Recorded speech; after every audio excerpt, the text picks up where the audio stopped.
నీటి paper leak వ్యవహారంలో ఢిల్లీలో విద్యార్థులపైన జరిగిన పోలీసు లాఠీ చార్జ్ను నిరసిస్తూ తెలంగాణ వ్యాప్తంగా విద్యా సంస్థల బంద్కు విద్యార్థి సంఘాలు పిలుపునిచ్చాయి. హన్మకొండలో ఎస్ఎఫ్ఐ ఆధ్వర్యంలో భారీ నిరసన ర్యాలీ నిర్వహించారు. కేంద్ర విద్యాశాఖ మంత్రి ధర్మేంద్ర ప్రధాన్ రాజీనామా చేయాలని డిమాండ్ చేస్తూ రోడ్డుపైన బైఠాయించి ఆందోళన చేపట్టారు. దీనిపైన మరింత సమాచారాన్ని మా ప్రతినిధి చంద్రశేఖర్ అందిస్తారు. కేంద్ర విద్యాశాఖ మంత్రి ధర్మేంద్ర ప్రధాన్ ని బర్తరఫ్ చేయాలి, లేదంటే ధర్మేంద్ర ప్రధాన్ రాజీనామా చేయాలని చెప్పేసి డిమాండ్ అయితే రోజు రోజుకు పెరుగుతుంది. ప్రస్తుతం ఎస్ఎఫ్ఐ ఆధ్వర్యంలో కూడా ఇటు అదాలత్ జంక్షన్ దగ్గర కూడా ఇక్కడ నిరసన వ్యక్తం చేస్తూ ధర్నా నిర్వహిస్తున్నారు. మనతో ఎస్ఎఫ్ఐ నాయకులు ఉన్నాయి, వారితో మాట్లాడదాం. చెప్పండి, అసలు ఎందుకు ఇక్కడ ఈ రోజు ధర్నా నిర్వహిస్తున్నారు, ముఖ్య ఉద్దేశం ఏంటి? సో ఈ రోజు ఎస్ఎఫ్ఐ ఆధ్వర్యంలో నిర్వహించినటువంటి విద్యా సంస్థల బంద్ విజయవంతమైంది. ముఖ్యంగా ఈ రోజు ధర్నా నిర్వహించడానికి కారణం ఏంటంటే ఢిల్లీలోని జంతర్ మంతర్లో ప్రజాస్వామ్యయుతంగా శాంతియుతంగా ధర్నా చేస్తున్నటువంటి విద్యార్థులు తల్లిదండ్రుల పైన అక్కడ ఉన్నటువంటి ఢిల్లీ పోలీసు అలాగే కేంద్ర బలగాలు విచక్షణ రహితంగా రక్తాలు కాటట్టు తలలు పలిగేటట్టు మనుషులు చనిపోయేటట్టు కొట్టిల్లు.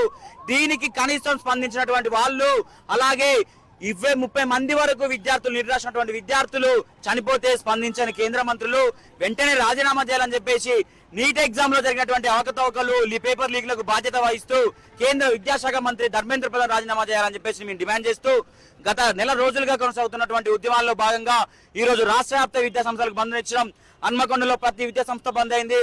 స్వచ్ఛందంగా బంద్ చేసినటువంటి వారికి ఎంతో సంతోషకరంగా మేము కృతజ్ఞతలు తెలియజేస్తా ఉన్నాం.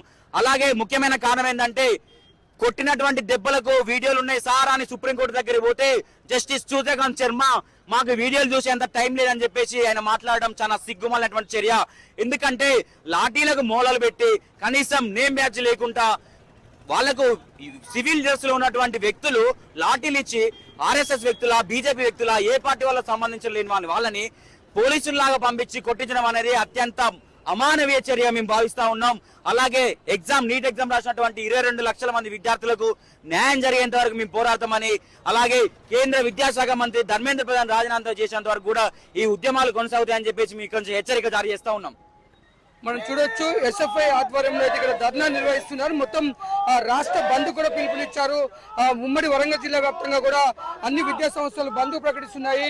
మీరు చెప్పండి, ఆల్రెడీ ఈ రోజు ప్రధాని మోడీ కూడా చాలా కఠినమైన నిర్ణయం తీసుకుంటామని ప్రకటించాడు. అసలు మీ ధర్నాకు గల ముఖ్య కారణం ఏంటి? ప్రభుత్వం నుంచి మీరు ఏం ఎక్స్పెక్ట్ చేస్తున్నారు? ఈ రోజు కేంద్రంలో ఉన్నటువంటి బీజేపీ ప్రభుత్వం గద్దె దింపాలని, దేశ కేంద్ర విద్యాశాఖ మంత్రి ధర్మేంద్ర ప్రధాన్ రాజీనామా చేయాలని ఈ రోజు ఎస్ఎఫ్ఐ హన్మకొండ జిల్లా కమిటీ ఆధ్వర్యంలో తెలంగాణ రాష్ట్ర కమిటీ పిలుపు భాగంగా హన్మకొండ నగరంలో జిల్లాలో విద్యా సంస్థల బంద్ సంపూర్ణంగా కూడా బంద్ నిర్వహించడం జరిగింది. అందులో భాగంగా ఈ రోజు ఎస్ఎఫ్ఐ జిల్లా కమిటీ ఆధ్వర్యంలో హన్మకొండలోని అదులాత్ జంక్షన్ దగ్గర కూడా ధర్నా కూర్చోవడం జరిగింది. మేము చెప్పేది ఒకటే, ఈ రోజు కేంద్ర ప్రభుత్వానికి సిగ్గుందని అడుగుతున్నాము.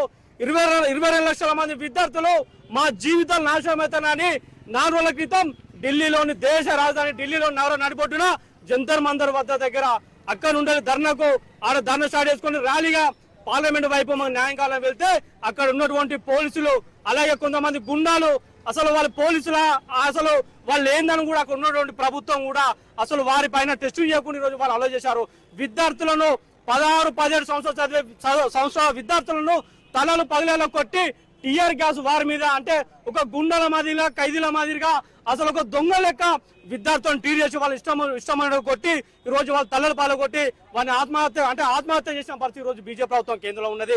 ఈ రోజు మేము చెప్పేది ఒకటే, ఇది ఒక దొంగ ప్రభుత్వం. ఎందుకంటే కేంద్ర విద్యాశాఖ మంత్రి ధర్మేంద్ర ప్రధాన్ నువ్వు ఎందుకు మీడియా సమస్య పెడతలేవు? నువ్వు ఎందుకు మీ భారతదేశంలో విద్యా వ్యవస్థను ఎందుకు సక్రమం నడతలేదు? గతంలోనే నీటి పేపర్ లేక అయితే ఎన్టీఏ నేషనల్ టెస్ట్ ఏజెన్సీకి ఇవ్వద్దని చెప్పినావు. మళ్ళీ మీరు అదే పెద్ద ప్రైవేట్ కార్పొరేట్ వ్యవస్థ కప్ప చెప్పి విద్యార్థుల తల్లిదండ్రులు మేధావులు కవులు రచయితలు కవులు అందరూ ఏకమయ్యారు. విద్యా సంఘాలు రాబోయే రోజులలో ఈ దేశంలో ఒక ఎజెండా బీజేపీ కేంద్ర ప్రభుత్వమైన పెద్ద ఎజెండా. ఇది ధర్మేంద్ర ప్రధాన్ రాజీనామా చేయాలి, లేదంటే కేంద్ర ప్రభుత్వం ధర్మేంద్ర ప్రధాన్ ని మంత్రి పదవి నుంచి బర్తరఫ్ చేయాలని ఎస్ఎఫ్ఐ విద్యార్థులైతే పిలుపునిస్తున్నారు. ముఖ్యంగా ధర్మేంద్ర ప్రధాన్ రాజీనామా చేయడమే కాదు, ఇటు శాంతియుతంగా నిరసన తెలుపుతున్న విద్యార్థులపై అమానుషంగా దాడి చేసిన పోలీస్ అధికారులపై కూడా చర్యలు తీసుకోవాలి. అంతవరకు మేము ఉద్యమాన్ని ఆపమని చెప్పేసి ఎస్ఎఫ్ఐ నాయకులు చెప్తున్నారు. నెల రోజులుగా జరుగుతున్న ఈ ఉద్యమానికి అయితే ప్రజల నుంచి కూడా భారీగా స్పందన వస్తుంది. ఈ రోజు మొత్తం వరంగల్ జిల్లా వ్యాప్తంగా కూడా విద్యా సంస్థలు బంద్ ప్రకటించారు. కెమెరామెన్ బాలుతో చంద్రశేఖర్, రాజ్ న్యూస్, వరంగల్.